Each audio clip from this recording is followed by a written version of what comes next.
Released on July 21st of the year 2006, Cold Snap was the 39th Magic the Gathering expansion for the franchise. A callback to the old days of Magic, Cold Snap became part of the Ice Age block as the set replaced the previous expansion Homelands as the second small expansion of that block. The first two sets of that block, Ice Age and Alliances, were released 10 years prior to Cold Snap when Magic the Gathering had only been around for 3 years. Cold Snap had a total of 155 cards, which consisted of 60 commons, 55 uncommons, and 40 rares, along with having the shortest design schedule of any Magic expansion, 6 weeks.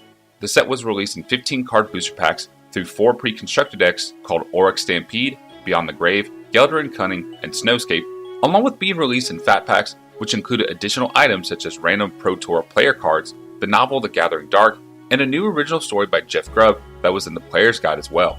The designers and developers wanted to hit a retro feel for the set since there was a decade-long gap between Alliances and Cold Snap. Thus, items such as cumulative upkeep, pitch cards, lands that do not tap for mana, and the snow-covered lands were just some of the things included in this expansion. Cold Snap also had 2 new mechanics being introduced within the set, Recover and Ripple. Recover allows a player to return cards with the keyword ability to their hand by paying the card's recover cost when a creature goes into their graveyard from play. However, if they do not pay the recover cost, then the card is instead removed from the game. An example of this can be seen on the black instant card Grim Harvest. The other mechanic, Ripple, lets a player reveal 4 cards from the top of his or her library and play all the revealed cards with the same name as the card with the triggered ability without paying their mana cost. An example of this mechanic was the red instant spell Surging Flame. The story of this set takes place on the plane of Dominaria during the period known as the Thaw.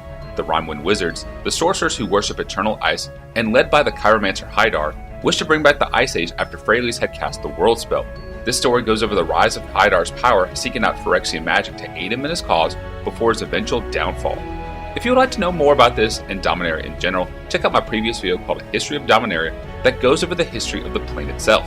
Cold Snap had a total of 10 cycles and 1 vertical cycle throughout the set. The vertical cycle was the Rimewind Wizards, as previously mentioned, which were blue wizards that can activate their abilities if you controlled 4 or more snow-covered lands in play.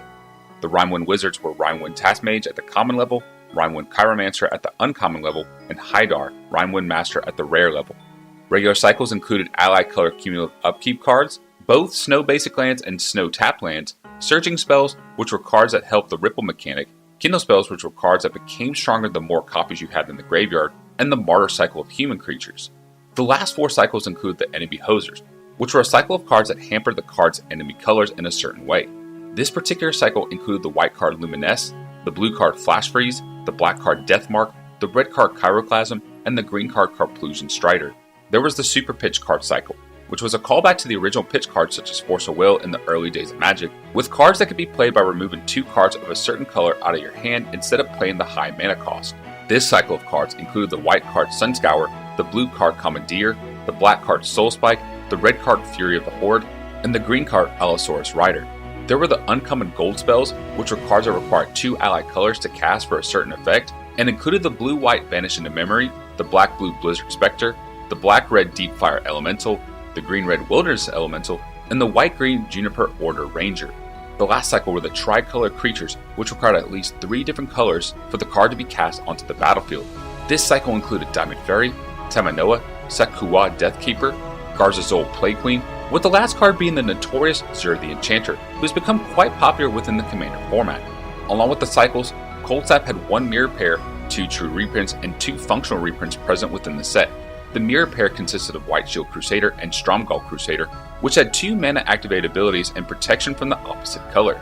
The true reprints were obviously the cycle of snow-covered lands previously mentioned earlier within this episode, along with the other true reprint being Frozen Solid, which at this point in time was last printed in the expansion Scourge and stopped basically any creature within its tracks.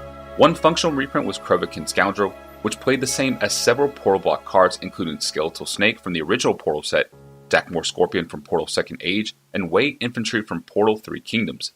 The other functional reprint was Ronom Unicorn, which played the same as Kami of Ancient Law from the expansion Champions of Kamigawa. There were multiple notable cards within the set that included not just powerful frequently used spells, but also cards that were either a first or a rare presence. To start, there were the cards Panglacial Worm and Hakon Stromgald Scourge, with Panglacial Worm being able to be played through deck searching, and Stromgald Scourge not being able to be cast from your hand, which were first for Magic the Gathering gameplay at the time. There was also the card Vanish into Memory, one of the gold spells previously mentioned that was designed through the You Make the Card promotion through Wizards of the Coast that was made available through the MTG website. Prior cards made through this promotion at the time include the card Forgotten Ancients, with the other card being Crucible of Worlds.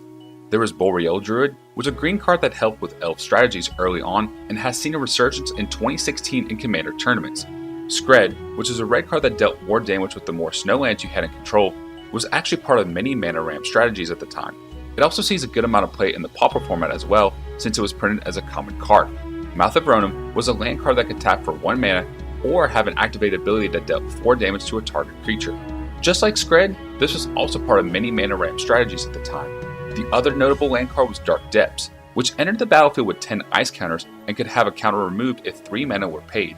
Once all the ice counters were removed, you could put the Merit Lage creature token onto the battlefield. However, Dark Depths wouldn't see much play until much later. 2 cards that would change this was Vampire Hexmage from the original Zendikar set and Thespian Stage from the set Gatecrash, which found ways around the counters. There was the card Mishra's Bauble, which was an artifact that, when sacrificed, would let you look at target player's library and draw a card the next turn. This didn't see any play until the mid-2010s when it started to become more popular in the deck style known as Death's Shadow. After that, there were 2 cards from the Kindle spell cycle. The first of these 2 were the card Rune Snag, which is a blue card that countered a spell unless the opposing player played a certain amount of mana. However, the card got more expensive to negate when more copies of this card were in the graveyard. Rite of Flame was the other notable Kindle spell that will let you add 2 mana plus 1 more random mana for each copy that was in the graveyard.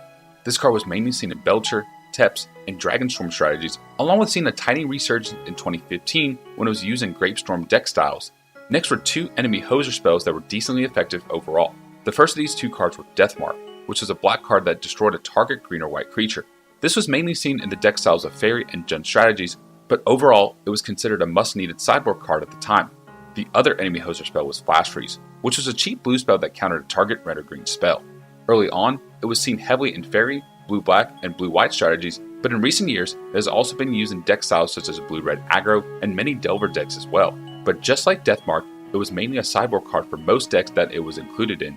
The last notable card on this list is Counterbalance.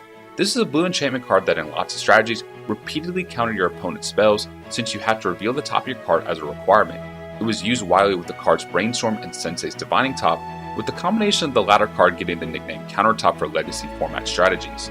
Counterbalance was also used in threat strategies early on, with the most recent deck style playing this card being Miracles.